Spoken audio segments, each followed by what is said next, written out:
नमस्कार, जय हिंद, जय Bharat and welcome to Dev talks. This is Aadi Achint. Turkey, Erdogan और टर्की के दोनों के बड़े-बड़े प्लान्स हैं and we can see them actually playing in in fourth. इस पूरे रीजन के अंदर काफ़ी उल्टे काम चलते रहते हैं। हमारे साथ हैं आरएसएन सर जो हमको इसके बारे में थोड़ा बताएँगे because as India we need to look at them very, very carefully क्योंकि टर्की इज़ द अब जैसे बोलते हैं ना पाकिस्तान एक है यूरोप का पाकिस्तान इज़ टर्की, तो उसका इन्फ्लुएंस थोड़ा ज़्यादा है। सर जी, प्रणाम, नमस्कार, वेलकम टू द शो। आदि आपके दर्शकों का मेरा प्रणाम, मेरा नमस्कार।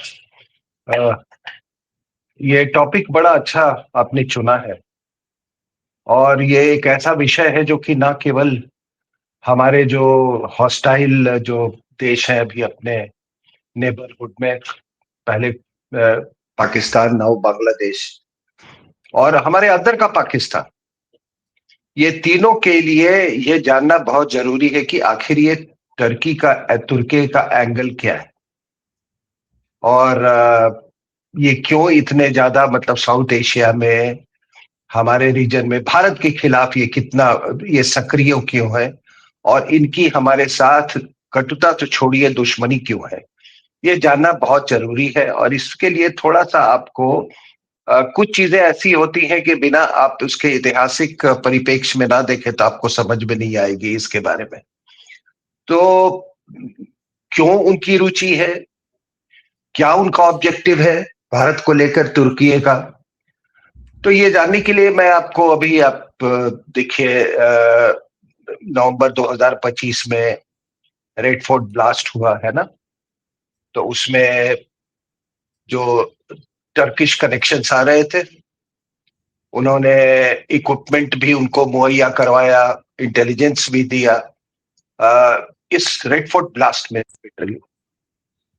और उसके जस्ट पहले ऑपरेशन सिंदूर में सब कुछ दिया, असला मुहैया करवाया, अपने यूएवीज दिए, बाकी असले उनको दिए। उनका एक शिप भी कहते हैं कि उस समय was in the Arabian sea in support of Pakistan. तो ये सारा का ये जो गतिविधियां जो है, और फिर बाद में बांग्लादेश में, तो ये देखिए कि पाकिस्तान, तुर्की और अजरबैजान, ये एक थ्री ब्रदर्स कहते हैं, थ्री ब्रदर्स डिफेंसिव ग्रुपिंग, और इन्होंने कुछ एक्सरसाइजेज भी इन्होंने उन्होंने किया है बाकू एरिया में। तो ये सब एक एक्सिस बना हुआ है हिंदुस्तान के खिलाफ। लेकिन अगर आप नक्शा देखें आदि, if you look at the map, और मैं अपने दर्शकों से अनुरोध करूंगा कि kindly conjure that map in your mind. तो अगर आप नक्शा देखें तो इंडिया है, पाकिस्तान है, ईरान है और फिर तुर्की है। तो भौगोलिक रूप से, हाँ जी, भौगोलिक भौगोलिक रूप से तो आ, दूर है, geographically it is if not very far away, it is far in relative terms।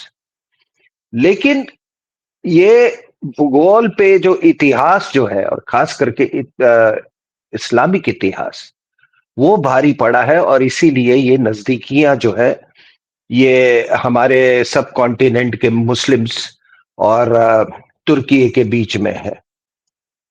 तो ये देखिए, आपको तो मालूम है जो ऑटोमन एम्पायर जो था, उसका साउथ एशिया में इन्फ्लुएंस पहले भी था जब वहां पे कैलिफेट था।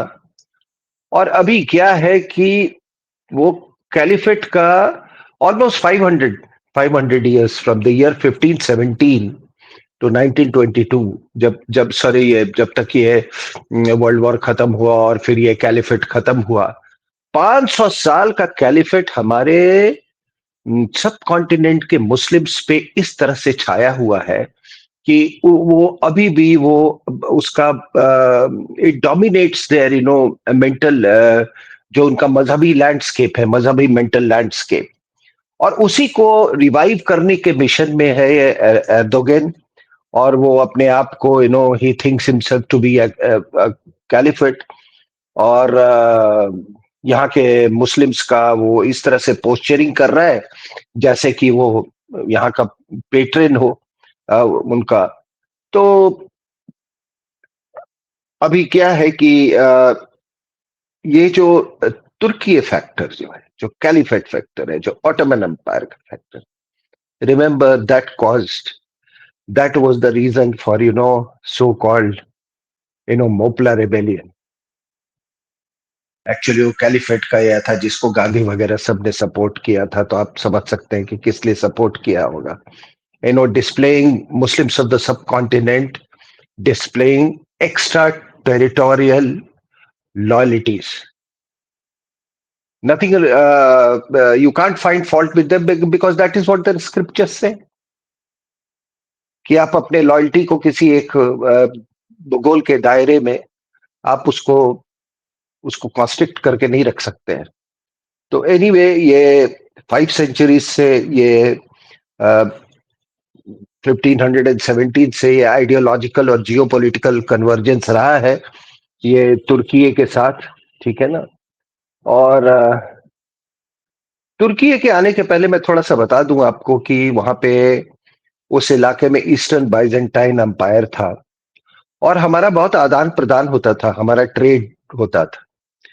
फिर दे वर रिप्लेस्ड बाय द अरब्स, ठीक है ना। ये बाइजेंटाइन एम्पायर जो है, और 1517 में तुर्की तुर्की का बोलबाला हो गया।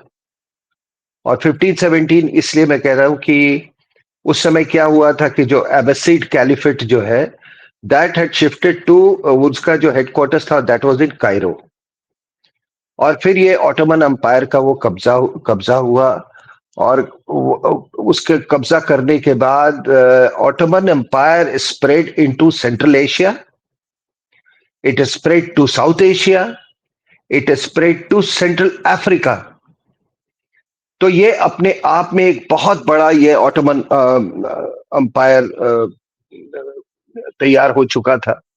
और वो बाद में ये आपके जो दिल्ली सल्तनत जो है और जो मुगल अंपायर है, वो सब भी वो सब टर्किक स्पीकिंग लोग थे। वो तुर्की मतलब वो टर्किक ओरिजिन के रूलर्स थे। और साथ साथ में जब ये 1517 के बाद जो मक्का और मदीना है उस पर भी कब्जा हो गया था ऑटोमन अंपायर में। तो ये सारा का सारा जो यहाँ का जो कुतबे पढ़े जाते थे सर, जो कुतबे पढ़े जाते थे यहाँ पे मस्जिदों में, वो भी तुर्की के खलीफा के उसके नाम पे पढ़े जाते थे। So that was the psychological strangle hold which the Ottoman Empire, oblique you can now say, Ottoman Empire had on our Muslims. अब आदि उस समय क्या था कि, and this is very interesting, इसको आज के कंटेम्पररी जियो पॉलिटिक्स से जोड़ के देखिए। तुर्की का उस समय 2 प्रिंसिपल एनिमीज थे, एक था ईरान और दूसरा जो था वो था पोर्चुगल। एक ईस्ट में, एक मैरीटाइम पावर और एक लैंड बेस्ड पावर। और इट वाज उस समय सफाविद किंगडम थी ईरान में, वेरी पावरफुल किंगडम, ठीक है ना। और पोर्चुगीज का क्या था कि उनका पूरा इंडियन ओशन का जो आप देख रहे हैं ट्रेड पे उनका बोलबाला था, पूरे ईस्ट अफ्रीकन कोस्ट पे उनका बोलबाला था, इंडियन कोस्ट पे बोलबाला था, कोस्ट लाइन पे। End of course I mean you know the history of Goa. तो जब इन्होंने ये मालमुक सल्तनत को वो जो कि कैबेसिड वो था उसको जब इन्होंने हटाया, तो जैसा कि मैंने कहा कि ये सारे एरिया में धीरे धीरे धीरे ऑटोमन अंपायर का वर्चस्व होना शुरू हुआ।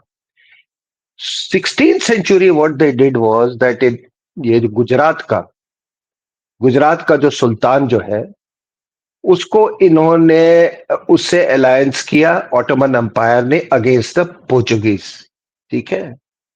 और आपको तो मालूम है कि यहाँ पे मुगलों को बैठाने में, दिल्ली सल्तनत और मुगलों को बैठाने में भी, जैसा मैंने कहा, ऑटोमन एम्पायर का बहुत बड़ा हाथ था। और वो कैसे? It's very interesting. आपको ये कहा होगा ना कि बाबर यहाँ आया because he had very formidable cannons, ठीक है ना, जिसका हमारे पास जवाब नहीं था, ठीक है ना, कैनन्स का। तो आपको मैं बता दूं कि ये वो कैनन्स जो थे, वो ऑटोमन एम्पायर, वो टर्किश आर्टिलरी ही थी जो इसको इसको सप्लाई किया गया था बाबर को। और किस लिए सप्लाई किया गया था? कि ईरान ईरान ईरान के साथ लड़ने के लिए, सफाविद एम्पायर के साथ लड़ने के लिए ईरान का। और उसने क्या किया कि उधर तो वो लड़ा नहीं, इधर आके हिंदुस्तान में, in that famous battle with Ibrahim Lodi, जो इसका ये हुआ था, जिसमें those cannons played, they played havoc with that elephant oriented army. तो वो क्या किया कि उसने वो कैनन्स ले लिया इनसे, और इधर हिंदुस्तान में अपना अंपायर इसने कार्व आउट कर लिया। एंड स्टेज केम, एक स्टेज आया जब बाबर ने he treated himself almost as an equal of the Khalifa in तुर्की। तो उसके बाद से क्या हुआ कि बाबर के बाद आपको मालूम, I don't want to go to the rest of the history, let me come back. Once the decline of the Mughal empire started taking place, तो हमारे यहां जितने ये मुसलमान जो थे, they again started looking towards Turkey. Remember, Turkey was never colonised, तो ये तो कॉलोनाइज हो गए थे। तो इनको यही लगा कि भाई ये खलीफा एक दिन आएगा, हमको रेस्क्यू कराएगा और अंग्रेजों के कॉलोनाइजेशन से हमको निजात दिलाएगा। इसलिए इनकी लॉयल्टी जो है वो और ज्यादा वो प्रोनाउंस्ड हो गई ऑटोमन कैलिफेट के तरफ, तुर्की के तरफ। और ये सिलसिला जारी रहा। और आपको ये भी बता दें कि जैसे मैसूर स्टेट था वो, जिसमें टिप्पू सुल्तान और ये, they always looked up to Turkey for assistance, for fighting the British. और अपने ऑफ कोर्स आपके अपने जो आइडियोलॉजिकल सस्टेनेंस है, या जो मजहबी आइडियोलॉजी था, उसके सस्टेनेंस के लिए। फिर ये वर्ल्ड वॉर वन हुआ। वर्ल्ड वॉर वन में आपको मालूम है कि कैलिफेट खत्म हो गया। इनके जो आपके कमाल अतातुर्क था, इस्टेब्लिश्ड सेक्युलर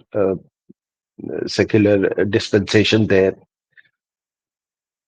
तो ये उसी के जब ये खिलाफत खत्म हुआ, so remember what was the psychology of the Indian Muslims. उन्होंने कहा यार ये होप एक हमारा खत्म था, कॉलोनाइज तो नहीं हुआ तुर्की, लेकिन वो भी खत्म हो गया, अब तो हम कहीं के नहीं रहे। तब उन्होंने ये खिलाफत मूवमेंट शुरू किया था, विच आई अगेन से वाज अ कैलिफेट मूवमेंट। और आज भी किसी ना किसी रूप से ये कैलिफेट मूवमेंट जो है हमारे यहाँ पे ये चल रहा है, अंदर से, जिसके अंडर करेंट्स भी हैं और ओवर करेंट्स भी हैं। Now this will be very interesting to know that एक बार जब डिसमेंटल हो गया वो ऑटोमन कैलिफेट, तो आपको मालूम है कि जो निजाम ऑफ हैदराबाद है, his daughters were married to the princes of Ottoman caliphate के जो वो थे, उनके साथ ये हैदराबाद का जो आपका निजाम ऑफ जो हैदराबाद था, उसकी बेटियां। और कहते हैं कि अगर विलियम डैलिरम्पल की किताब जो है, वो अपनी किताब में कहते हैं कि Nizam of Hyderabad had secured a deed from the last caliph nominating their grandchildren as next caliphs of Islam. तो वो जो आखिरी जो उनका जो खलीफा जो था उसने इनको अपॉइंट करके वो गया था, मतलब उसने एक डिग्री एक डीड इशू किया था एज पर विच जो निजाम के जो उसके ग्रैंड चिल्ड्रन है और निजाम ऑफ हैदराबाद के फैमिली के द्वारा वो अगला कैलिफेट होंगे. So that is why, that was another reason why Nizam of Hyderabad was so keen to join Pakistan. दूसरा कि उसके बाद से अभी जो चल रहा है वो नियो ऑटोमन एक पॉलिसी एर्दोगन ने एम्बार्क किया हुआ है और वो सोचता है, एर्दोगन का ये मानना है कि वो जो डिसमेंटलिंग ऑफ जो ऑटोमन कैलिफेट था वो एक इतिहास का बहुत बड़ा ट्रेजेडी है. उसकी सोच ये है and it needs to be rectified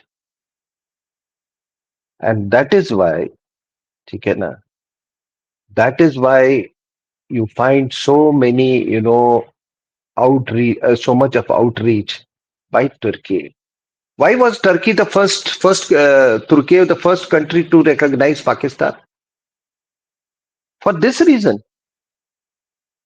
because ये वहां को वो कहते हैं कि ये तो हमारा ही बच्चा है, ये तो हमारे कैलिफेट का बच्चा है, पाकिस्तान जो है,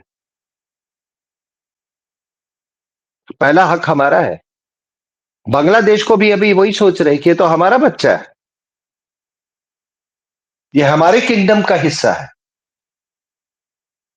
और हिंदुस्तान के अंदर में जो मुसलमान है वो भी अपने आप को, I am talking about the Sunnis, वो भी सोचते हैं कि हम उधर ही के बच्चे हैं, हम तुर्की के बच्चे हैं, वो हमारा खलीफा था.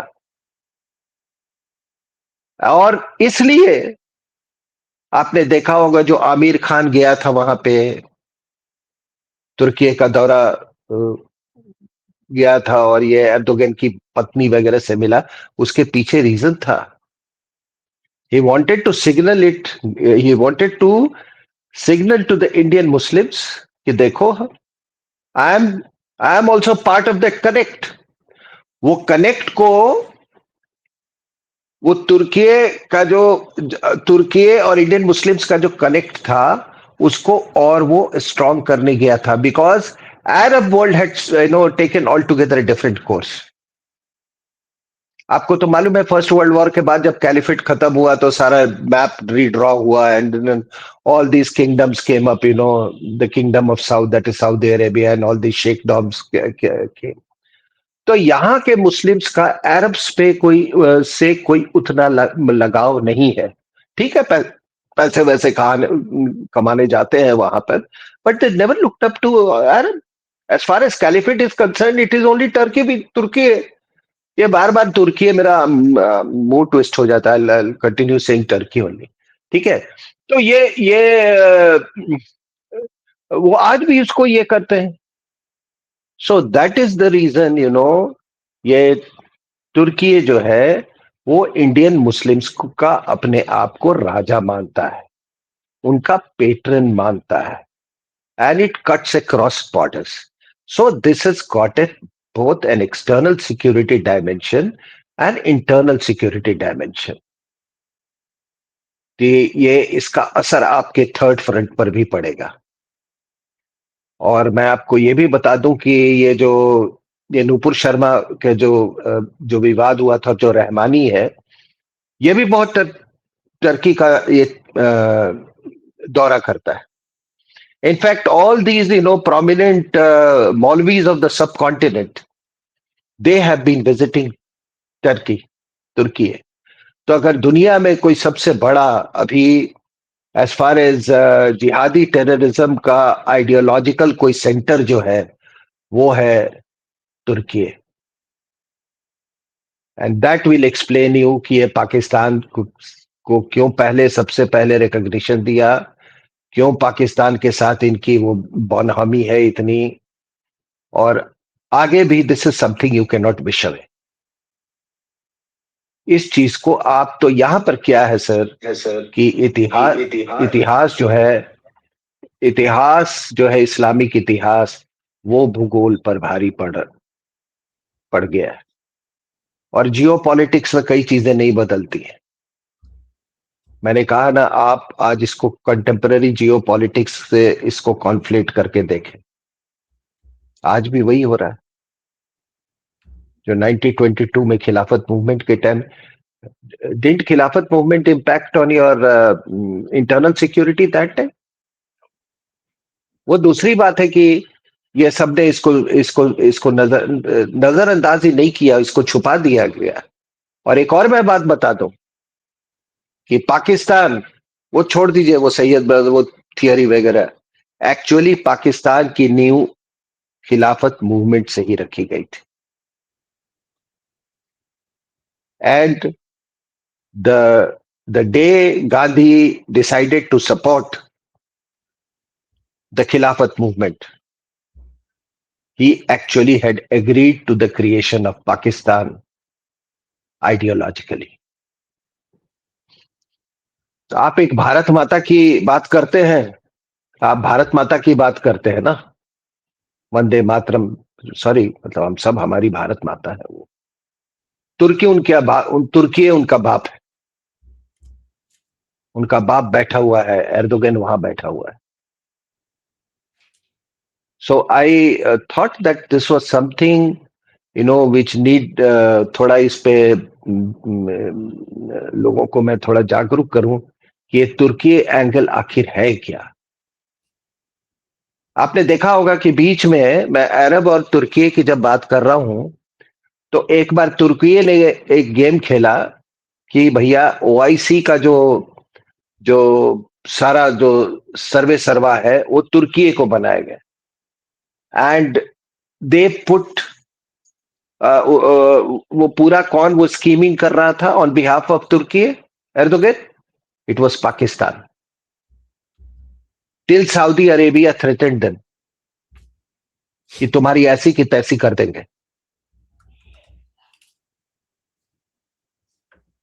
तो ये अरब वर्सेस तुर्की, ये तो उस रीजन में हमेशा से चलता रहा है। लेकिन हमारे यहाँ के जो लोग हैं, उन्होंने जब से स्पेशली जब से प्रिंस सलमान आया, and he has been making these changes, in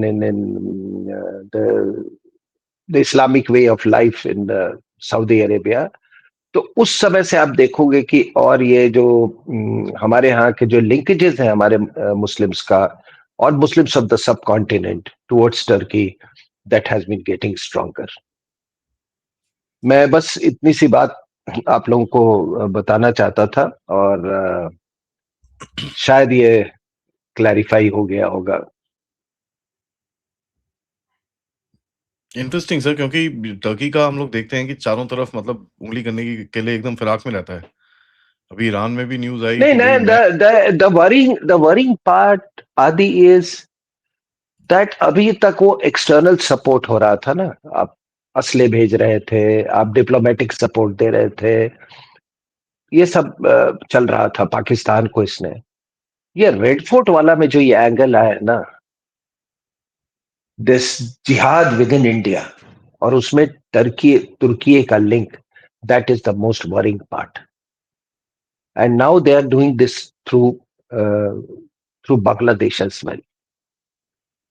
तो क्या है, जब तक आप इस आइडियोलॉजी को, आप जब तक इसको अच्छी तरह नहीं समझेंगे, आप ये जो थर्ड फ्रंट की लड़ाई जो है, उधर का तो है ही, हमने वो किया ऑपरेशन सिंदूर में, इनके तमाम उसके हमने तबाह कर दिए। पता नहीं कितने उनके एडवाइजर्स आके बैठे हुए थे पाकिस्तान में उस समय। वो they were controlling the UAVs also from there, ship loads of arms had come to them, वो तो बर्बाद कर दिया। लेकिन ये अंदर वाला जो एंगल है सर, इसको कैसे आप टैकल करोगे, इसको कैसे आप करोगे? सो अगर मैं ये कहूं कि तुर्की is a part of NATO, isn't it?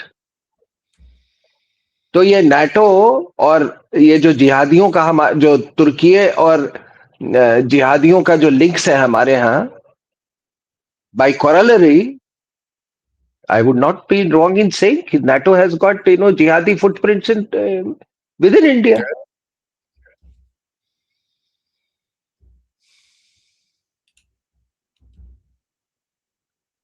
तो ये कहानी 500 साल से चल रही है, ठीक है ना, जब से ऑटोमन एम्पायर 1517 में स्थापित हुआ, उसके बाद ये टूट गया फर्स्ट वर्ल्ड वॉर के बाद, और उसके बाद फिर वो एक तरह से एर्दोगन उसको रिसरेक्ट करने की कोशिश कर रहा है।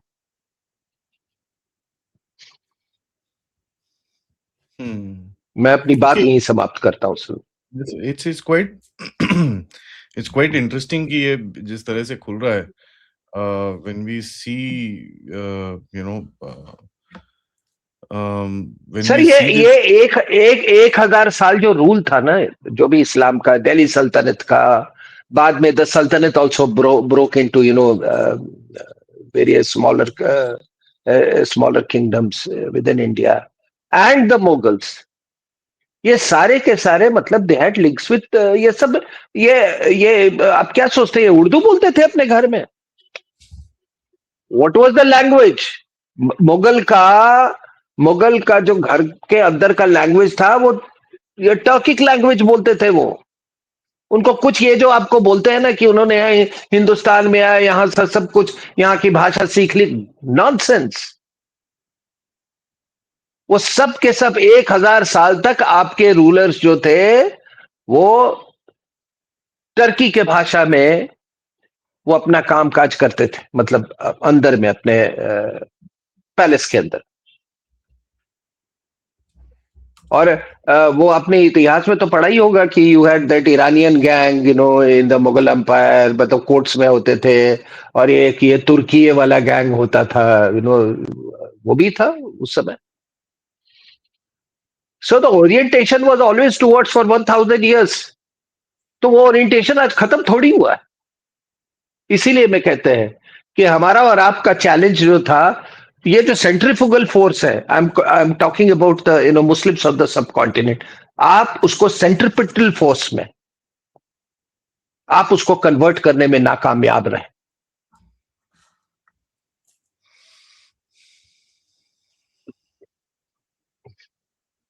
Centripetal sociological forces.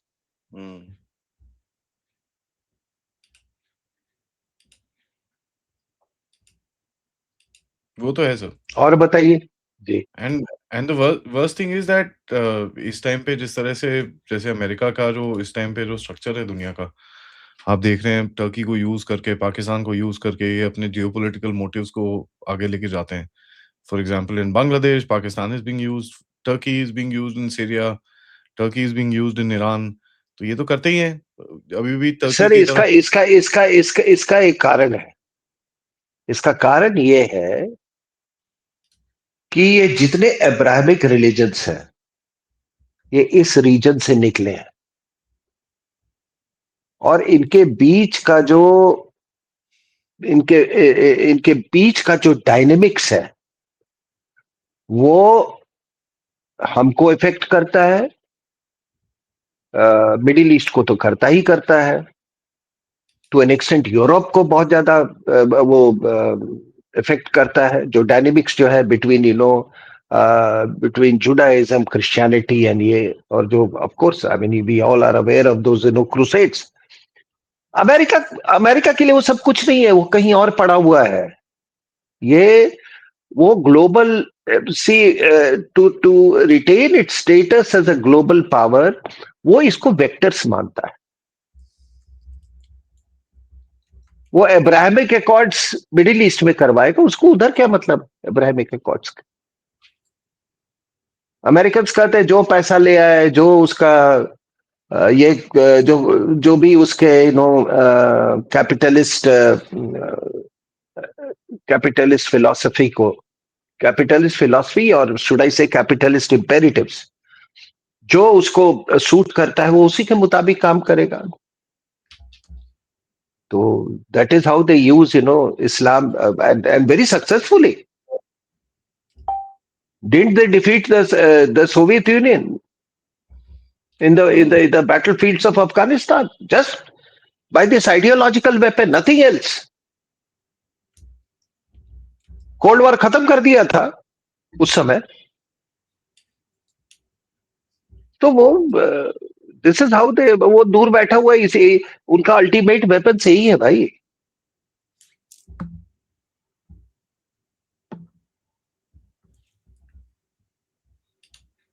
Quite weird, sir. And I mean the interesting thing is that मैं वही देखता हूँ सर, आइडियोलॉजिकल वेपन्स की तरफ से एक वो देखते हैं, दूसरी तरफ से एक है, just I take another 5 minutes 3-5 minutes from you because I want an answer for this, is that these guys अभी ये इनको यूज करा है in the 18th 19th 20th century, इनको यूज करा जिस तरह से, and coming up to now जो इस टाइम पे आप देख रहे हैं, the similar use is being planned also so in Iran again, दोबारा से Pakistan and Turkey are back in game. Turkey Syria Iraq के अंदर जिहादी इकट्ठे कर रहा है, ये बलूचिस्तान इधर पे जिहादी इकट्ठे कर रहा है, and so that same use is coming back again.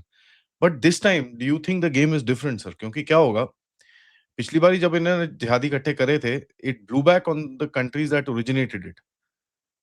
The Middle East blew up with ISIS and यहाँ पर Pakistan blew up with 50,000 other groups. So what do you think is going to be the impact on these two countries? ये जो दो, मैं इनको मंडियां बोलता हूँ सर, एक हीरा मंडी है और एक ऑटो मंडी है. एक दूसरे अपने आप को बेचने के लिए तैयार रहती हैं ये. So what do you think is going to be the impact on them sir? देखिए क्या है कि ये पूरे मिडिल ईस्ट में एंड इस्लामिक वर्ल्ड में फिशर्स जो है वो प्रॉफिट मोहम्मद के जाने के बाद ही वो फिशर्स शुरू हो गए थे. आपने रिद्दा वॉर्स को सुना होगा ना.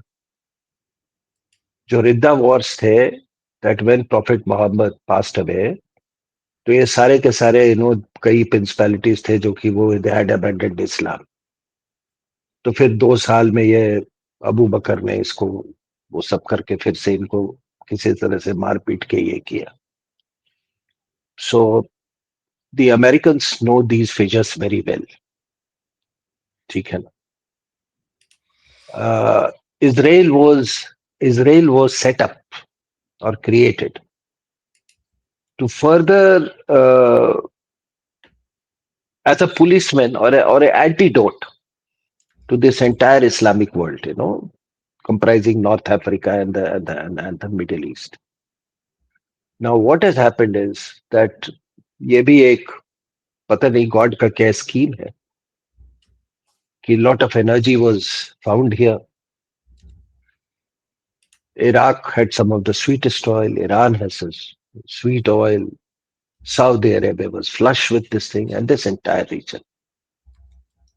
Now, if you have to, अगर मान लीजिए कि आप, if you don't play on these fissures, can the petrodollar survive? It was created by creating these fissures.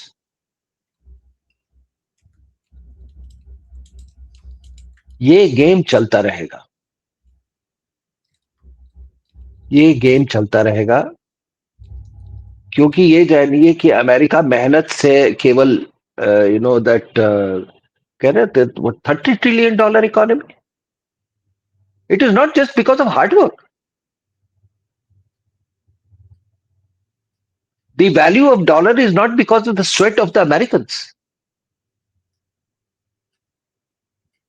It is by ये जो दुनिया में जो खास करके मिडिल ईस्ट में जो फिशर्स है उसको एक प्लेइंग उस फिशर्स को एक्सप्लॉइट करते हैं. and I don't grudge them. वो है ही. एवरीबडी नोज कि मिलिट्री इंडस्ट्रियल कॉम्प्लेक्स किस तरह से फंक्शन करता है अमेरिका को. तो ये आप जिस मतलब आम आदमी जिस चश्मे से इसको देखता है, अमेरिकन सॉरी वो बिल्कुल दूसरे चश्मे से देखते हैं. उनका चश्मा है तेल, petrodollar, domination of the oceans. Ocean से ज्यादा domination of the maritime choke points. आप एक चोक पॉइंट बता दो, ठीक है ना, मैरीटाइम चौक पॉइंट जिसपे अमेरिकन का डोमिनेशन ना हो। स्वेज के बारे में खतरा था इनको कि ये फर्स्ट वर्ल्ड वॉर के बाद ये सब ये सेकेंड के स्वेज पर कोई है, तो उन्होंने इसराइल को बैठा दिया वहां पे कि स्वेज का उनका इंटरेस्ट है। बीच में वो स्वेज में वो नासर ही स्टार्टेड आंखें दिखाना शुरू कर दिया। आपने देखा उसका क्या परिणाम हुआ। सो मैरीटाइम चौक पॉइंट्स, एनर्जी, ये दोनों चीजें सिक्योर करने के लिए अमेरिकन किसी हद तक जा सकते हैं। ये बहुत लोग बोल रहे हैं ये ग्रीनलैंड ये आर्टिक में, वो ठीक है यार, आर्टिक वो ऐसा नहीं कि उनका डोमिनेशन नहीं है। आप अगर आप give Greenland Iceland UK gap ले लो, वो gap they are dominating, but for God sake that is not the reason. The reason is territorial waters. There is something called continental shelf and EEZ। अब वहां पर Denmark by virtue of having Greenland, उसका it enjoy such a huge EEZ। That is what Americans are concerned about, कि अपने backyard में Denmark का EEZ। अच्छा, by the way, Americans जो है they are not a signatory to the UNCLOS, लेकिन जब वो फ्रीडम ऑफ नेविगेशन और इसकी सब जब बात करते हैं तो वो इनवेरिएबली दे कोट दिस अनक्लॉथ। उन्होंने नहीं साइन किया इस पे।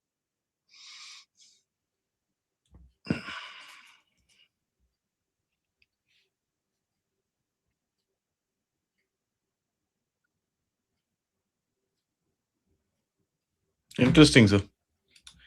I mean, we'll have to wait and watch. This whole game is just going to explode in front of us in the next few months. और मैंने आपको पहले भी कहा था कि देखिए पूरी गेम जो है ना पेट्रो डॉलर्स की, कि मान लीजिए 100 million barrels per day demand है और वर्ल्ड का सप्लाई है मान लीजिए 70 मिलियन बैरल्स पर डे, या जो भी है उससे थोड़ा ज्यादा भी।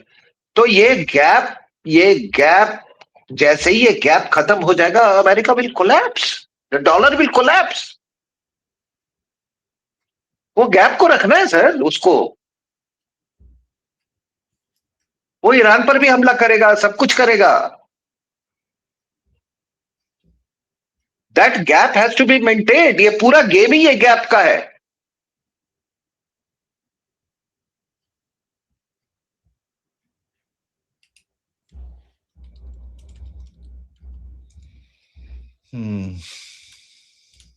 Thank you sir for that. सबसे रिक्वेस्ट है वीडियो को लाइक करिए, सब्सक्राइब करिए चैनल को, and share this with your friends and families. And of course, thank you once again, sir, for giving us a reality check on Turkey and its intentions. Of course, यार तुर्की अपना नाम बदलते रहते ये लोग, पता नहीं है। मैं तो तुर्की बोलता हूँ सर उसको। ना हमारा टंग हर्ट होता रहता है। So I would also request everybody, if you can, please support the channel. Check out the description for further details. Namaskar. Thank you.